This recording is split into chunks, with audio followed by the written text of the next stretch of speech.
so much for braving the cold and coming to my presentation. I really appreciate it, and I know how much it takes to get out in the cold, believe me. It's not easy, so I appreciate you being here. So I'm Lisa, and I'm just gonna talk about my background a little bit and my art. This is a picture of part of my studio. I've got a nice, big open space, and I had a couple of other pictures, but they didn't get in here. I've got, to the right of this picture, I have a big table with a mat cutter on it. I used to do a lot of cutting mats. And then I, I've got tons of canvas and panels. And then to the left of that, I have where I photograph my art. And then I have some more tables that have, I put where I dry my papers, and it collects a lot of stuff too. So my studio is messy for sure, but it's my happy place. I really love it. I am a third generation artist. My mother and grandmother were both artists, and so I grew up watching my mom draw and paint, and I've always just loved art. Some of my fondest memories of growing up were drawing, painting, coloring, making my own paper dolls. I feel like it's kind of in my blood, like I guess a lot of us do. For example, this is going way back. In the first grade, I won the Halloween window painting contest. Oh, yeah, I thought it was pretty cool. And in the 6th grade, I was voted most likely to paint soup cans. Now, I was very upset about this. I went home crying to my mom, they think I'm gonna paint soup cans. I didn't know they were talking about Andy Warhol. So, I was, oblivious. But they were right. I haven't painted any soup cans. But like many people, I got sidetracked on my path to becoming a full-time artist.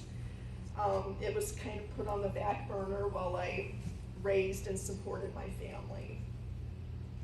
I worked as a respiratory therapist for over 40 years, and I made art in my spare time while raising a family. It wasn't until 2008 that I began selling my art and doing art fairs. I named my business Left Ear Art as a nod to Van Gogh, who's a big inspiration for me. And I've always wanted to have whimsical and quirky elements in my art. It's always just kind of been a part of me and what I wanted my art to say. So I started showing and selling my watercolors and pastels, and I really enjoyed pastel.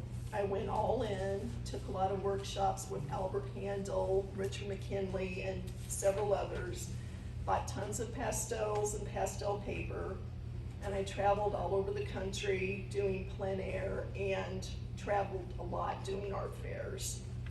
So you can go ahead and change the thing, please.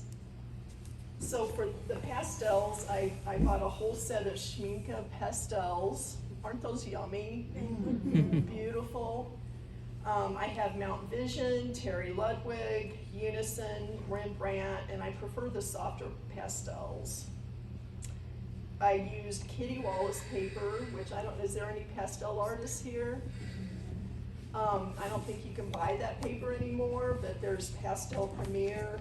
I used the salmon Lacard paper, ampersand pastel board, UArt, and I still have a lot of the Canson Me Tints paper if anybody's interested.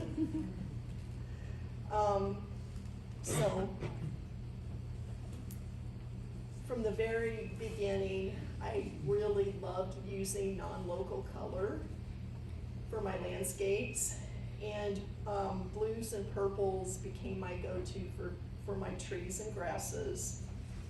And I just loved how it made me feel. It was unique, and it kind of reminded me of my childhood growing up in rural Bowling Green, Missouri, small town. I really enjoyed it. And I resonated with a lot of people because almost all of my original pastels sold. This one holds a special place in my heart because it was almost finished, it was on my easel at home. And when I got home, one of my daughters left a note there, "Mom, this is magical." And you know, anytime your kids like something you do, you just like, oh my gosh, thank you. Okay. And a lot of these paintings, I don't know, I don't remember where the location are because I traveled all over the country, took tons and tons of pictures, and then sometimes I would use the picture as a reference photo in my studio. I really would rather paint in the studio than plein air. I did a lot of plein air, but it's not easy for me. This one's got a lot of watercolor in the background, you might be able to tell. This next one is one of my favorites, and it's one of my big print sellers. The original is sold, and I was commissioned to do a remake of this painting and another painting for the Central Bank in Columbia, Missouri. That's just a picture of Elvis in my Memphis booth with my blue ribbon. He's alive. He is alive. That one was I did off a photo that my daughter took at Pikes Peak. You probably recognize that. That was a commissioned piece that I did. This one I did in Augusta at the plein air festival that they have every year.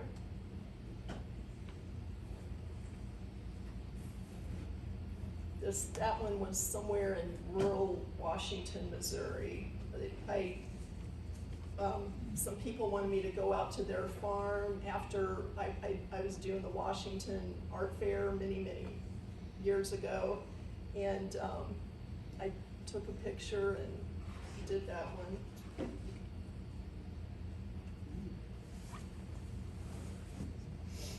Okay. And these are pastels as well. All pastels. Yeah. How do you get the gradation, like in the water?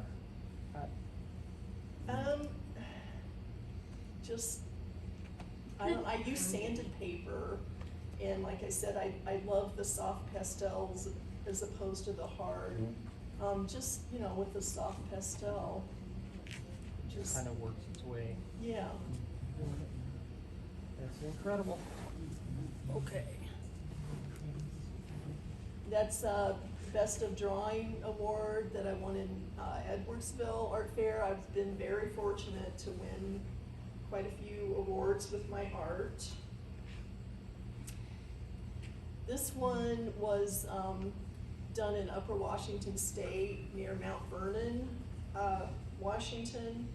I did several up there, and it had a lot of reincarnations, but people really seem to like this one. Mount Vernon, Washington, that's where this one was done also. Has anybody heard of the Dakota Pastel Store? Have you been there? No. It's the most amazing. I mean, it's at least a room this big with just aisle after aisle of, you know, all pastels, every color. It's you know, like a candy shop. And if you're an art supply addict like I am, you don't get out of there cheaply. No. Okay. This was also Upper Washington State on a beach called Rosario. That's where this one was, and not the beach, but Upper Washington State. Sorry, I just keep looking at You're- them, so. This one I did at the Muni, the pagoda there. Okay. When you make the piece, when you're done, do you, apply anything to it to fixate it? Nope. Just- No, because that always changed how it looked. You know, it might dull it down a little bit or darken it, but I never, Okay, no. ready? Yep. That's my plein air setup in Sedona. And you can't see it, but the pallet there is sitting on a tripod, so it's sitting up. Coffee pot rock. Okay. This one was in Augusta again at the plein air festival. That's Augusta Shores, I think, is that, where that lake is. That's one of my favorite also. Okay. This is Upper Washington State. Okay. So, in back there, is that snow, or is that? No, it's kind of, I don't know if it was pond scum. I mean, that's kind of what it looked like, but it was like a creek. And, yeah, it was something on top of the water. Algae. Yeah. Very cool. This one is called 9 Miles Out, and I titled it that because the destination was 9 miles from, you know, where civilization, right? This is one of the only pastel that I have left, original pastel. So how long does it take you to do a piece like that? And what size is it? 16 by 20. You know, several days, depending on how long I work on it, and if I do a watercolor underpainting, several days. Okay. That one reminds me of where I grew up.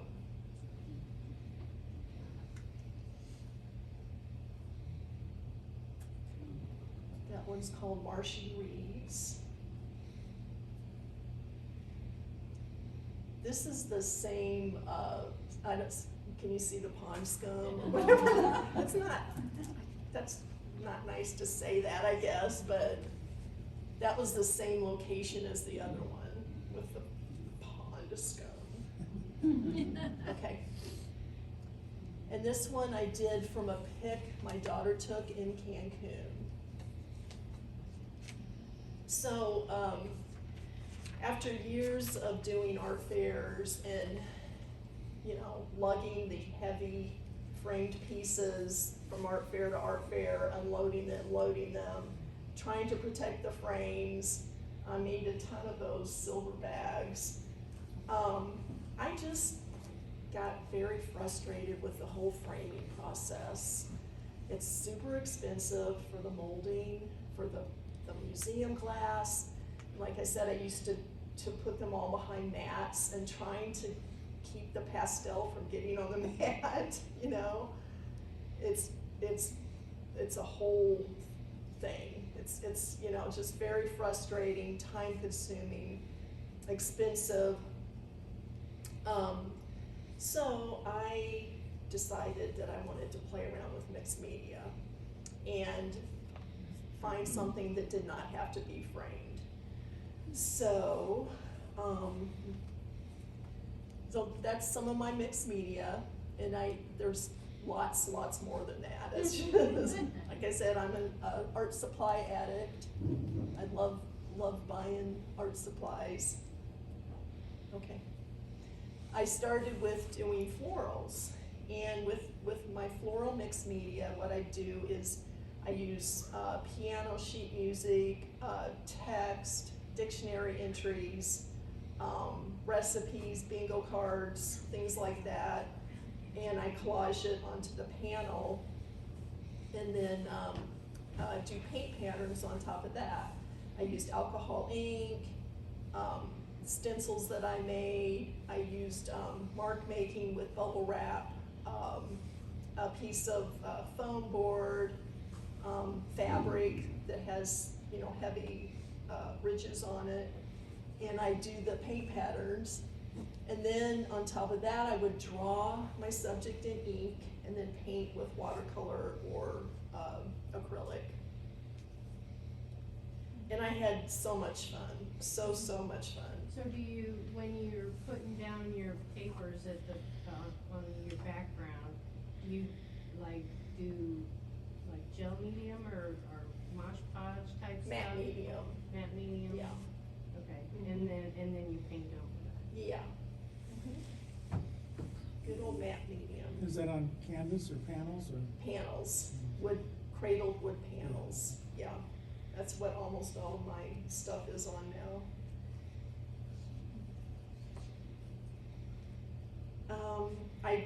I love The Wizard of Oz. This one is called Journey Through Oz because it's got a lot of Wizard of Oz stuff in the background. I also have a big Wizard of Oz series in pastel. There's many different layers to Yeah. it, Mhm. and just you have to look at every section and then look behind the front And layer you can see to the stuff next layer. peeking through. Yeah, that's so you fun. have, takes a lot of time to look through everything.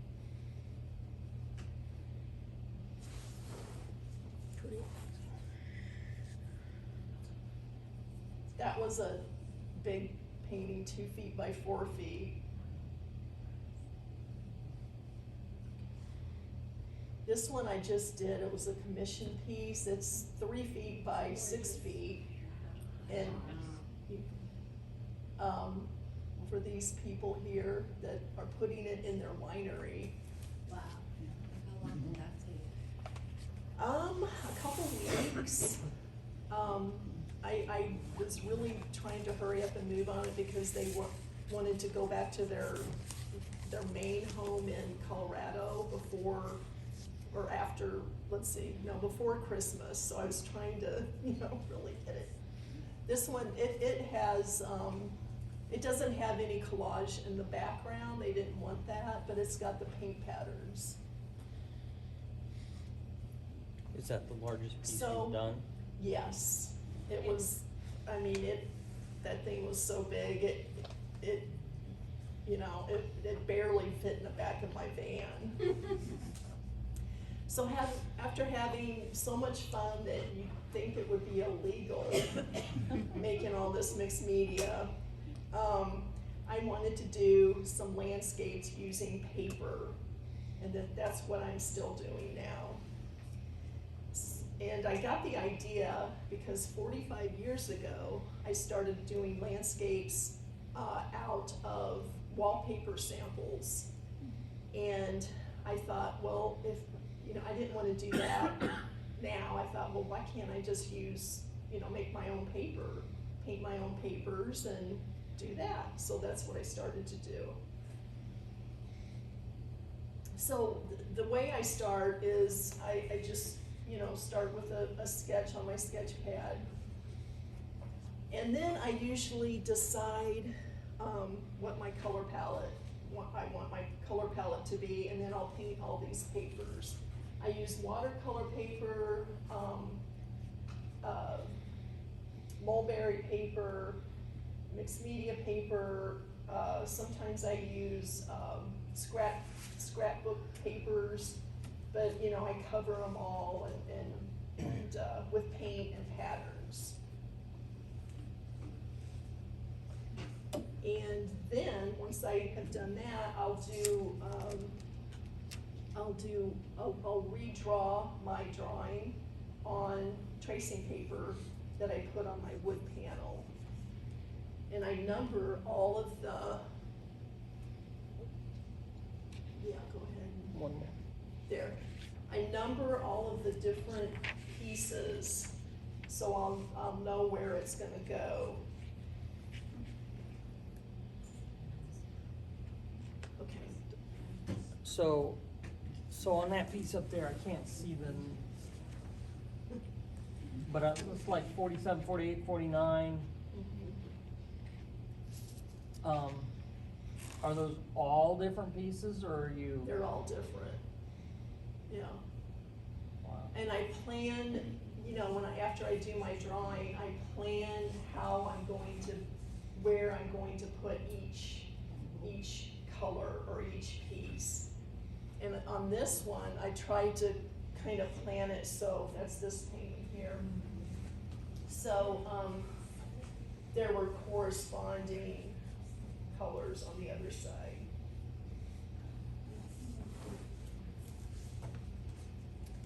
So, okay, so after I do that, then I cut out all of these little pieces. And it's like Anna said, it's like a puzzle.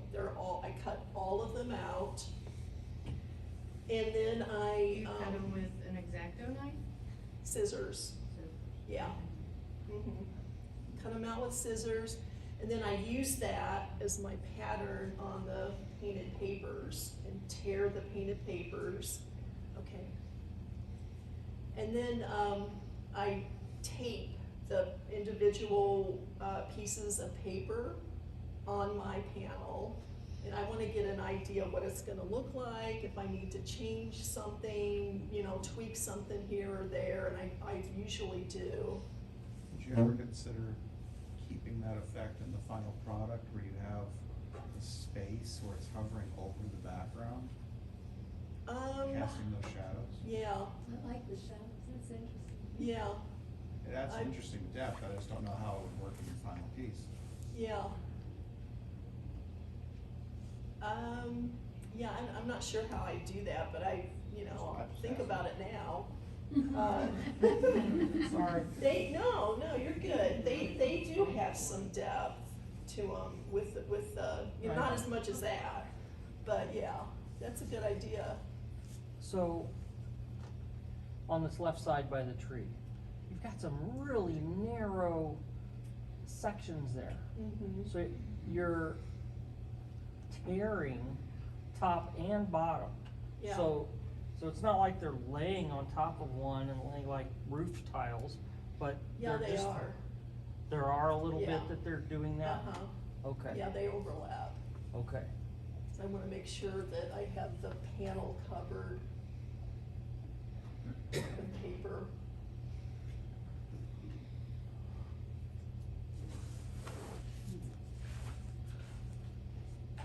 Okay, so, okay.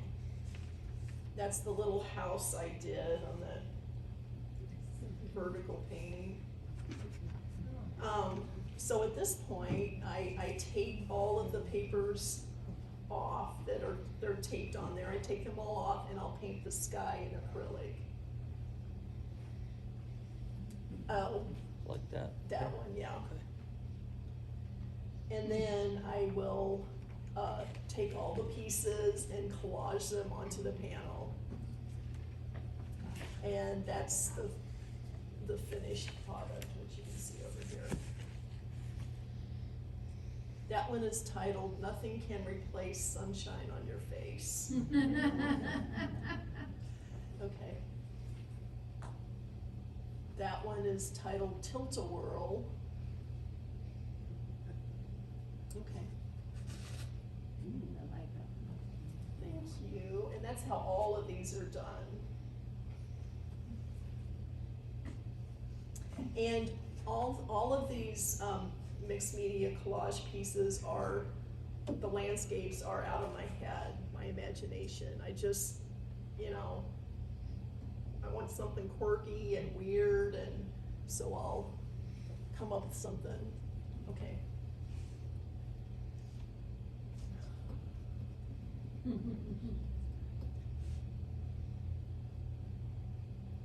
It's a little bit of Willy Wonka. Yes. Where's the candy? Yeah, where's the candy? And on the tree, did you paint the tree on, or is that another piece of? No, I painted the tree, yeah.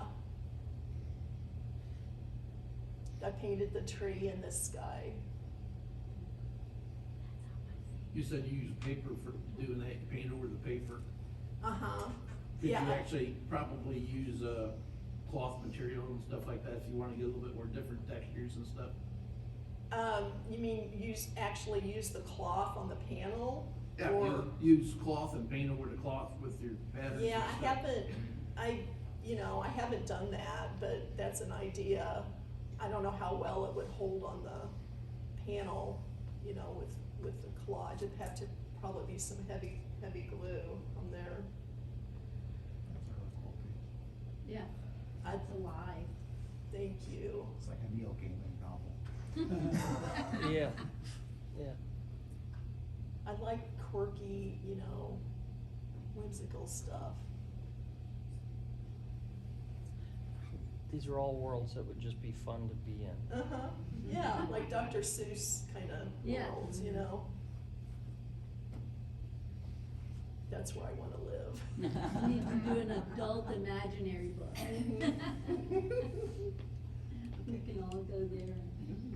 This, I call them paintings, I don't know, cause I do paint.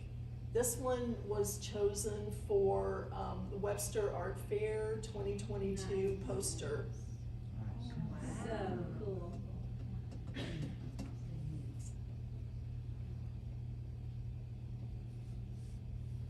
That's amazing. So it's, especially on this one, I've been told, and I feel that it does show a lot of depth, especially up there by the trees. It almost looks like there's a real edge there, Mhm. Okay.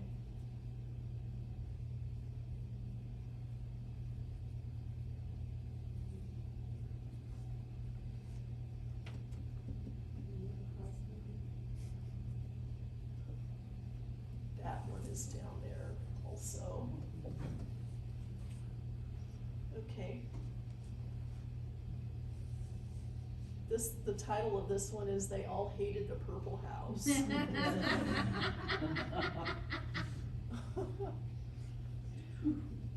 Okay. This is a triptych I did that was commissioned. And so do you know where it's at today? Yeah. In someone's house, or Yeah. is it a, Uh-huh. It's It's not- in, it's okay. in someone's home, yeah, so collector. gotcha. So what part of that is paper, or you're gonna show us? Can you go back? Everything but the sky is paper, and the trees at the very, very background I painted. But everything else is paper. I love it. What was the size again? I'm thinking that each one of those is 12 by 16, which is Okay. this. Yeah. I think that's what that was.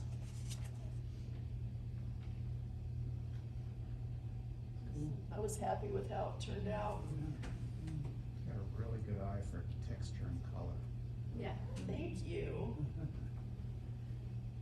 Just get lost in it. I want people to be able to feel, how happy it makes me to do and to smile at the color. Mhm. Okay. Whoops. Sorry. Oh. 244. Yeah. Meant something earlier. Got it.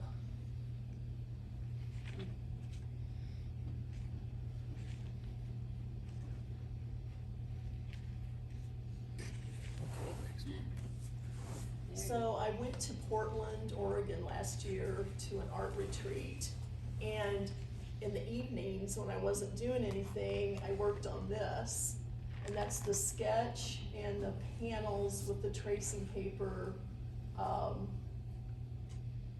with all the numbers and everything. And that's this one up here Oh. to finish.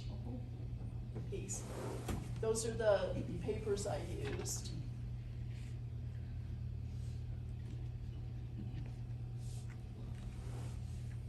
And that's the finished piece. That's a triptych also.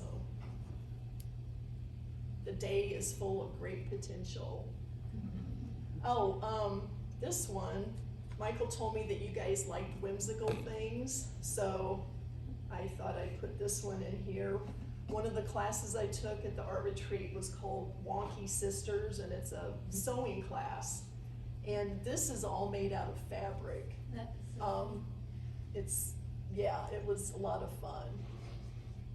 Is that one? And no, I wanted to do a paper collage of her, that's Esmeralda. So I did this. Yeah. And I was telling someone earlier that each of these, you can come up and look at it later, each of these pieces of paper I stitched around on, with a sewing machine before collaging it onto the panel. Okay. Okay. Next one. I also do fur baby commissions, and I thought that would be a good way to end the presentation with some warm, lovable fur babies with big, sad puppy dog eyes. That is Murphy. Is that done with paper as well? No, my fur babies are, I do a collage on the background, similar to the florals I do. And I do, things that have to do with the animal's personality, you know, that their parent tells me about. And then I do paint patterns on top of that, and then I'll draw the, you know, the guy, and then do paint in acrylic. That's Murphy, that's Nash, Very expressive eyes. yeah. That is Rasmus.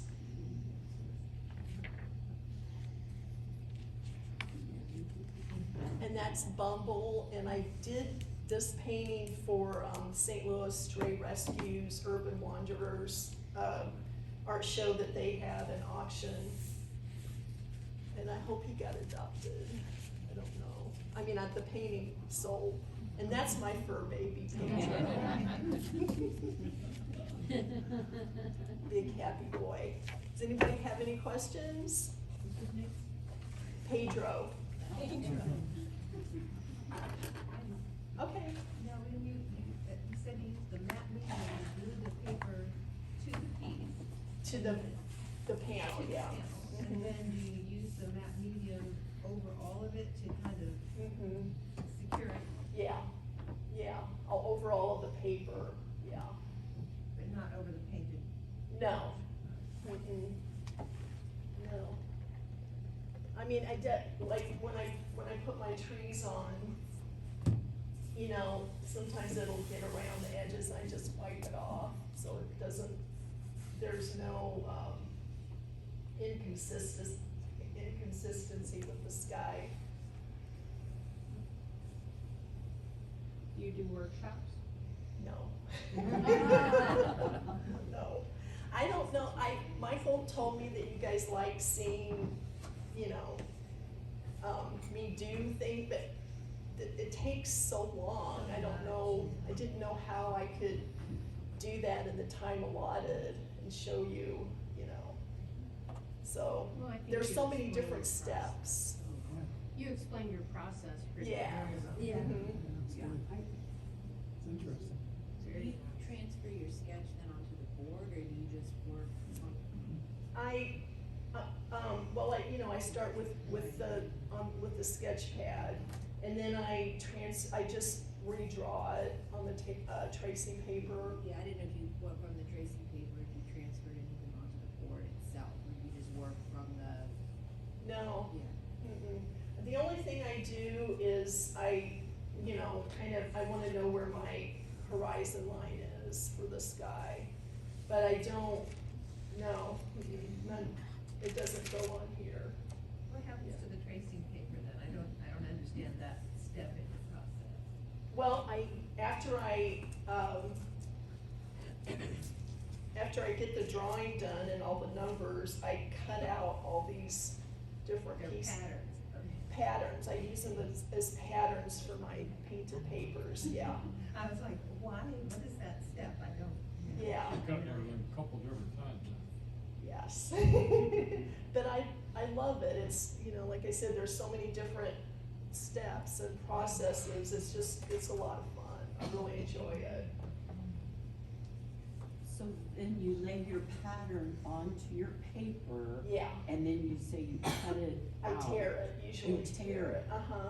Because I've tried tearing paper, and sometimes you get that white edge, and Yeah, sometimes you don't. I learned how to make sure the white edge is on the other side, or if I wanna use the white edge in a piece, I'll, you know, cause sometimes it looks cool to have a white edge Yeah, there, cause so. watercolor paper, cause I've done that before, and watercolor paper and mixed media paper is really thick, and it's Yeah. hard to tear. Yeah, That's why I'm not sure what mulberry paper is. it's this, there's it's a paper company, but it's like this, it's almost like fabric. This paper is almost like fabric. And does it tear easy? Yeah, it does, Here's It the looks a lot piece of- thinner than the watercolor or mixed media. This is a piece of watercolor paper, it's pretty thick, but it tears pretty easy. Can you tear something for us? You want me to tear something? I was gonna ask if that tearing skill is an artistic secret, or, I've done it so much, I mean, all of these, you know, this has got, I don't know how many layer, you know, how many, it's, well, let's see. how many miles of torn paper have You you just done? do it very gently, yeah. So do you find it hard when you use different, weight of paper to adhere it to your? No, mm-mm. Sometimes the really, really heavy, mixed media paper Right. takes a little more, you know, coaxing to, Spreading it down? yeah. So if you tear towards you, the white is gonna be, well, this is watercolor paper, so it doesn't have white, but the white is gonna be on the back if you tear towards you. And this is what I do. You know, I draw the pattern on the back of the paper, and then I just go around and, Yeah, I wondered how you did that. And then you tear it a little bit bigger so that you can overlap them. Should describe it. yeah, there's just a little bit, yeah, that overlaps. And I usually start from the top and, go down. So you know, this is the first one I put down with the collage, with the matte medium, and then I just go layer after layer. That's so cool. I love it. It's a lot of fun. Any other questions? Thank you, it was wonderful. Thank you for having me. That's amazing.